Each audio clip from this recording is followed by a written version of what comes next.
You think facing your shadow sets you free. But here's what Jung never told you. Most people who meet their darkness end up more trapped than before. They sit in therapy sessions, read the books, do meditation retreats, face their deepest fears, their ugliest truths, their most shameful secrets. And then, nothing changes. Actually, scratch that. Things get worse. Because here's what nobody warns you about shadow work: knowing your darkness doesn't automatically free you from it. Sometimes it just gives you better reasons to stay stuck. Jung called it the shadow. That part of yourself you've been running from your whole life. The angry person you pretend not to be. The selfish thoughts you'd never admit to having. The cruel voice that whispers in your head when nobody's listening. But here's the twist that breaks most people. Meeting your shadow isn't the end of the journey. It's barely the beginning. And most people, they get stuck right there. Right at the moment of recognition. They see their darkness, feel proud of their awareness, and then spend the rest of their lives explaining it instead of transforming it.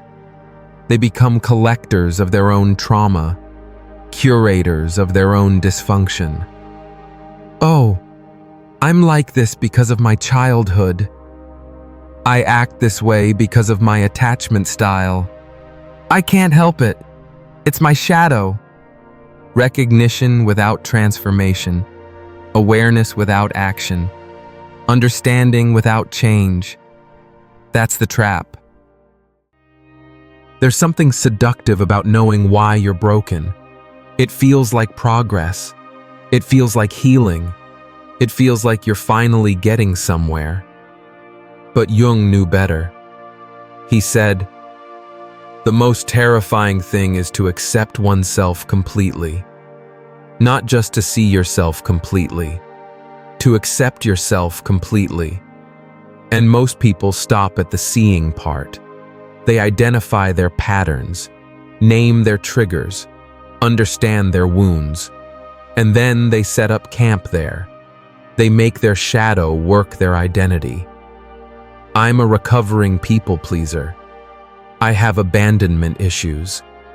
I struggle with boundaries. Present tense. Always present tense. Because if you heal those things, if you actually transform them, then who are you? What's your story? What makes you special? Your dysfunction becomes your personality. Your trauma becomes your brand. Your shadow becomes your comfort zone. And that's exactly where you stay trapped. Not in the darkness itself, but in the story about the darkness. Not in the wound, but in the identity of being wounded. Jung saw this pattern over and over. People who became professional patients, who built their entire sense of self around their pathology. They'd rather be right about their brokenness than risk being wrong about their wholeness. Then there's the second trap, the performance trap. You've done the work. You've faced your shadow. You know all the right words, all the right concepts. You can talk about integration and individuation and the collective unconscious. You sound healed. You look healed. You even feel healed sometimes. But underneath, nothing's really changed. You're just performing healing instead of living it. You meditate because you should. You journal because it's good for you. You practice self-compassion because you read it in a book. But your actual reactions, your default patterns, your unconscious responses, still running the same old programs, just with better vocabulary now. Jung called this the persona of the healed person. Another mask, another role to play, another way to avoid the real work. Because here's what most people don't understand. Shadow work isn't about becoming someone different. It's about becoming more authentically yourself. But that requires letting go of the story, all of it. The victim story, The survivor story, the healing story, the broken story, even the shadow work story. And most people aren't willing to do that. Because if you're not the person working on yourself, then who are you? If you're not broken, what's your purpose? If you're not healing, what's your journey? The questions terrify them, so they stay stuck in the work instead of moving through it.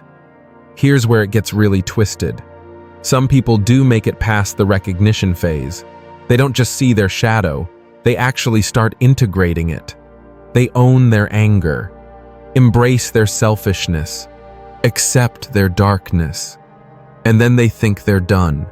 They think integration means letting their shadow run wild. They think owning their darkness means acting it out. This is just who I am. I'm being authentic. I'm honoring my shadow. But integration isn't about expressing every dark impulse. It's not about justifying bad behavior with psychological terms. Real integration is about choice, conscious choice. Jung never said to become your shadow. He said to make friends with it, to understand it, to use its energy consciously instead of being used by it unconsciously. But that requires something most people aren't willing to develop: discipline, self-control, the ability to feel something without acting on it. The shadow wants immediate gratification. It wants to react, to lash out, to take what it wants when it wants it. Integration means feeling that urge and choosing differently, not suppressing it, not denying it, but not being controlled by it either. That's mastery. That's freedom. That's what Jung meant by individuation. But it's hard, really hard. And most people would rather make excuses than make changes. Then there's the spiritual bypass crowd. They've read about the shadow, but they don't want to get their hands dirty with it. They want the transformation without confrontation, the healing without the feeling, the growth without the growing pains. So they intellectualize it. They make it abstract. They turn it into concepts and theories instead of lived experience. I'm working on my shadow becomes another spiritual practice, another thing to add to their collection of self-improvement techniques. But the shadow isn't a problem to be solved. It's not a box to be checked off your spiritual to-do list. It's a living, breathing part of you that demands your full attention, your complete honesty, your total commitment. And here's what Jung understood that most people miss. The shadow isn't just your personal darkness. It's also your unlived potential. All the parts of yourself you've rejected, suppressed, or denied. Not just the bad parts, but the powerful parts too. The parts that might make others uncomfortable. The parts that might threaten the status quo. Your creativity that others called weird. Your ambition that others called selfish. Your intensity that others called too much. That's all shadow material too. And most people are so focused on their trauma and their wounds that they never reclaim their power. They stay small. They stay safe. They stay stuck. Jung had a phrase, "The privilege of a lifetime is to become who you truly are." But becoming who you truly are requires something most people can't handle: the willingness to be misunderstood, the courage to be disliked, the strength to stand alone. Because when you integrate your shadow, when you reclaim your power, when you stop performing and start being, people notice. They notice you're not as easy to manipulate anymore. They notice you don't need their approval like you used to. They notice you're not shrinking to make them comfortable, and some of them won't like it. The people who benefited from your people-pleasing will call you selfish. The people who thrived on your insecurity will call you arrogant. The people who counted on your silence will call you difficult. And this is where most people break. This is where they retreat back into the comfortable prison of their old patterns. Because being authentic isn't just about facing your inner demons. It's about facing the outer consequences of that authenticity. It's about being willing to lose relationships that were built on a false version of yourself. It's about being willing to walk away from situations that require you to betray your truth. Most people aren't ready for that level of disruption, so they half heal. They partially integrate. They kind of change, just enough to feel like they're growing, but not enough to actually threaten their current life structure. Here's what nobody talks about: the loneliness of authenticity, the isolation that comes with integration. When you stop performing, when you stop explaining yourself, when you stop shrinking, you realize how many of your relationships were built on those behaviors. You realize how many people only liked the versions of you that served them, how many connections were actually transactions. And suddenly, you're alone. Not lonely, alone. There's a difference. Lonely is lacking connection. Alone is being selective about connection. But it feels scary at first, especially if you've spent your whole life defining yourself through other people's eyes. Jung understood this.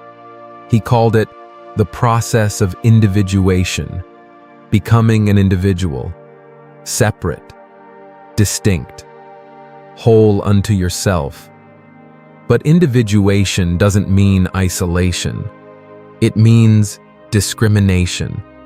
It means choosing your connections consciously instead of accepting them desperately. The people who remain in your life after you integrate your shadow, those are your real people. The ones who can handle your fullness, your complexity, your truth. But you can't find those people until you're willing to lose the ones who can't. And most people aren't willing to make that trade. They'd rather have shallow connections than risk having no connections at all. So they stay trapped in relationships that require them to stay small. They stay stuck in dynamics that demand their silence. There's another trap waiting for those who do make it through integration. The power trap. When you reclaim your shadow, you reclaim your power. All of it. The parts you gave away to please others. The parts you suppressed to fit in. The parts you denied to stay safe. And power. Power is intoxicating. Suddenly, you can see through people's manipulations. You can spot their projections from miles away. You understand the games they're playing because you've played them too. And there's a temptation there. A temptation to use that insight as a weapon, to become the thing you once feared. Jung warned about this. He called it inflation. When you become identified with the powerful aspects of your psyche instead of the powerless ones. Instead of "I'm broken," it becomes "I'm enlightened." Instead of "I'm a victim," it becomes "I'm superior." Instead of "I'm small," it becomes "everyone else is asleep." Same trap, different costumes. Because the ego doesn't care which identity it gets to wear. Victim or victor, wounded or wise, small or superior, as long as it gets to be special, it's happy. Real integration transcends all identities. It's about being human, fully human, nothing more, nothing less. So what does real freedom look like? What lies beyond the shadow work trap? Simplicity. Ordinary simplicity. Not the simplicity of ignorance, but the simplicity on the other side of complexity. The kind that comes after you've seen it all, felt it all, integrated it all, and realized none of it defines you. You're not your trauma. You're not your shadow. You're not your patterns or your programming or your past. You're not even healing. You're the awareness that witnesses all of it, the consciousness that experiences all of it, the space in which all of it arises and passes away. And from that space, you move differently. You respond instead of react. You choose instead of default. You create instead of repeat. Not because you've transcended your humanity, but because you've embraced it completely. All of it. Light and dark, beautiful and ugly, sacred and profane. You're no longer trying to be perfect. You're no longer trying to be healed. You're no longer trying to be anything. You're just being present, available, real. And that presence, that availability, that realness, that's what changes everything. Not just for you, but for everyone around you. Because when you stop performing, others feel permission to stop performing too. When you stop explaining yourself, others feel invited to stop explaining themselves too. Jung believed that when one person individuates, it creates ripples throughout the collective unconscious. It gives permission for others to individuate too. Your healing becomes their healing. Your freedom becomes their possibility. Your authenticity becomes their invitation. But only if you actually complete the process. Only if you move through the traps instead of getting caught in them.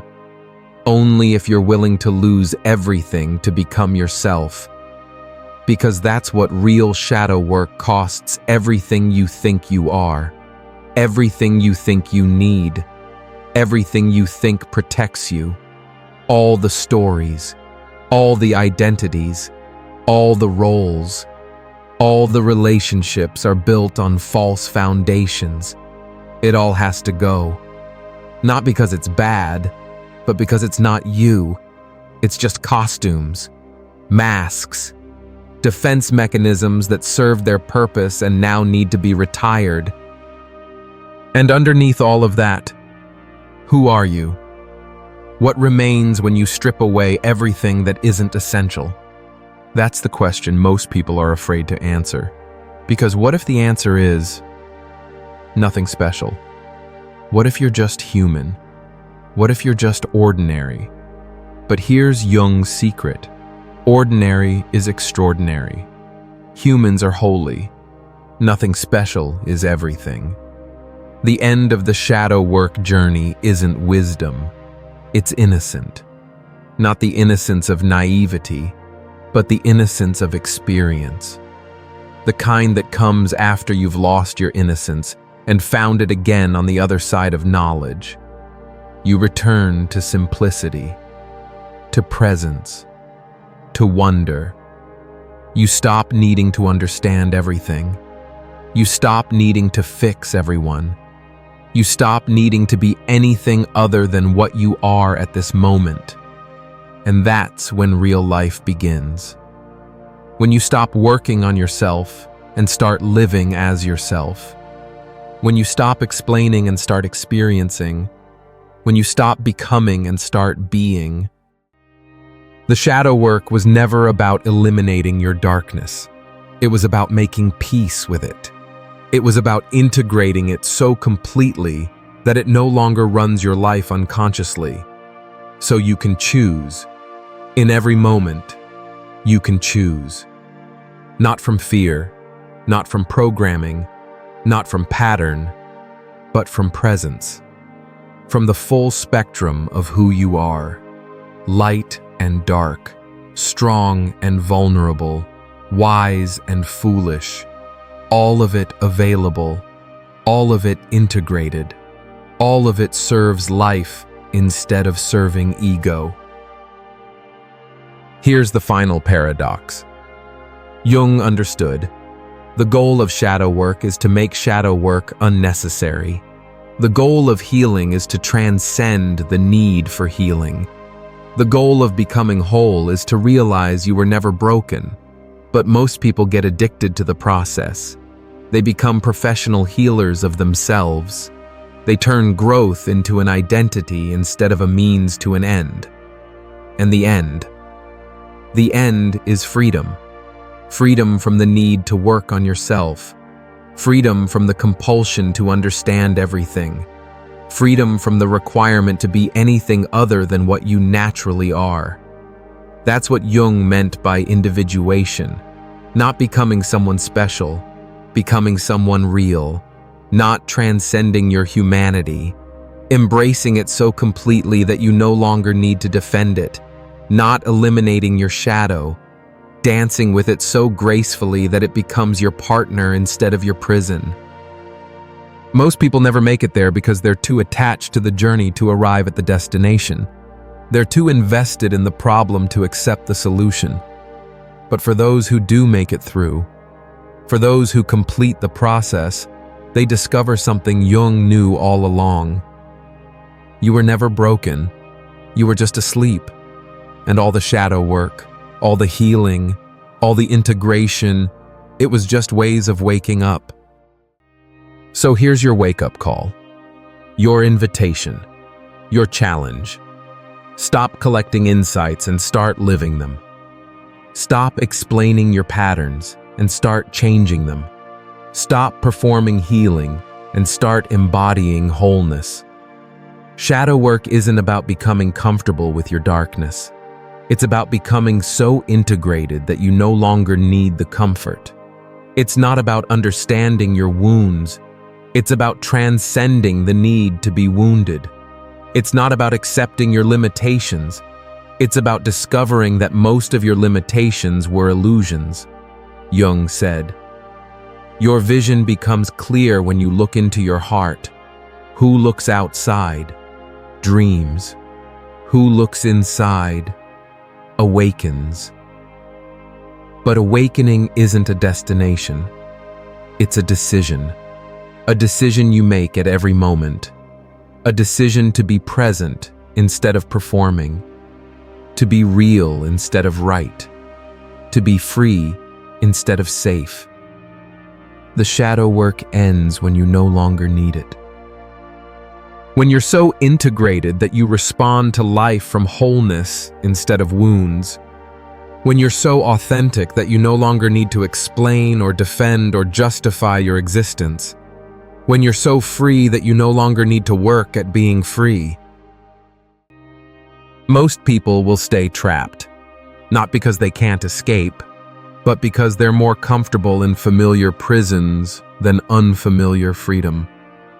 They'll keep doing the work instead of living the results. They'll keep becoming instead of being. They'll keep healing instead of being whole. But you have a choice. You can make shadow work your identity, or you can let it be your initiation. You can get stuck in the process, or you can complete it.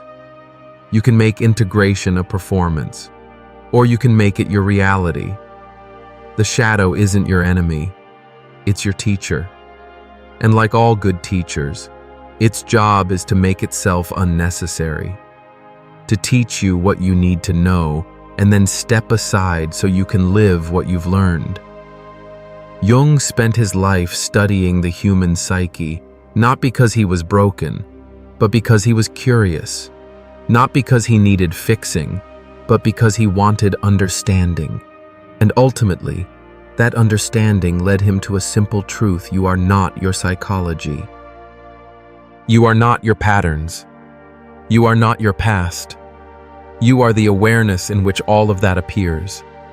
You are the space in which all of that unfolds. You are the consciousness that experiences all of that and remains unchanged by it. The shadow work journey is really a journey home. Home to yourself. Home to your truth. Home to the part of you that was never wounded, never broken, never lost. Jung called it the self with a capital S, the part of you that is eternal, unchanging, whole.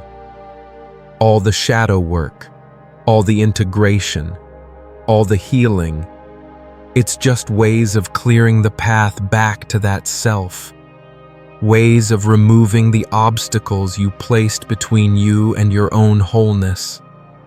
But here's the secret: you were never actually separated from it. You just forgot. You got so identified with your wounds, your patterns, your stories that you forgot who you really are. And shadow work isn't about creating something new. It's about remembering something ancient, something that was always there, waiting for you to come home. But you can't think your way home.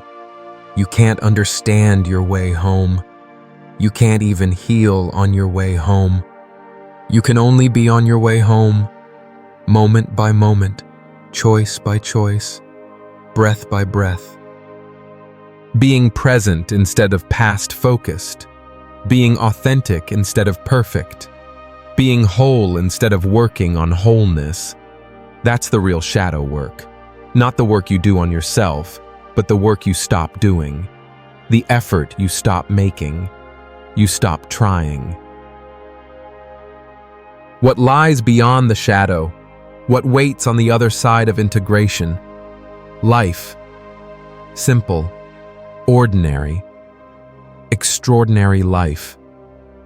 Not a perfect life, not a problem-free life, not a life without challenges or difficulties or pain, but a life lived from wholeness instead of wounds, a life lived from presence instead of patterns, a life lived from choice instead of compulsion, a life where you meet each moment fresh, without the baggage of the past or the anxiety of the future, where you respond to what is instead of reacting to what was.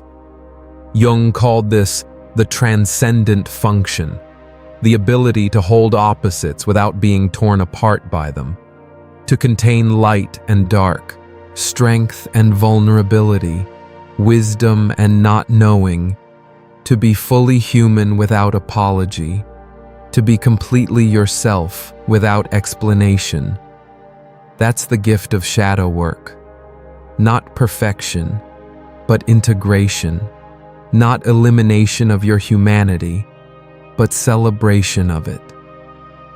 Not becoming someone else, but becoming more yourself than you've ever been. So here's Jung's final teaching. The one most people miss the shadow work is not about the shadow. It's about the light that makes the shadow visible. You can't see your shadow without light, and you can't integrate your shadow without consciousness. The real work isn't making friends with your darkness. It's strengthening the light of awareness that illuminates all of it. That awareness that notices your patterns without being caught in them. That consciousness that experiences your reactions without being controlled by them. That presence that witnesses your drama without being dramatized by it. That's what Jung meant by individuation. Not becoming an individual, but recognizing the indivisible awareness that you already are. The awareness that is not personal. The consciousness that is not individual. The presence that is not separate. From that recognition, integration happens naturally, not as something you do, but as something you are. And then you're free. Free to be human without apology. Free to make mistakes without shame. Free to be powerful without inflation. Free to be ordinary. Free to be yourself. Free to be alive. The shadow work ends when the seeker ends. When you stop looking for yourself because you realize you were never lost. When you stop trying to become whole because you recognize you were never broken. When you stop working on yourself because you realize there's nothing wrong with you. Not because you're perfect, but because perfection was never the point. Not because you have no shadows, but because you are the light that makes all shadows possible. Jung's greatest insight wasn't about the shadow. It was about the self that casts the shadow, the self that is beyond all shadows, the self that you are, the self that you've always been, the self that you can never not be. Welcome home.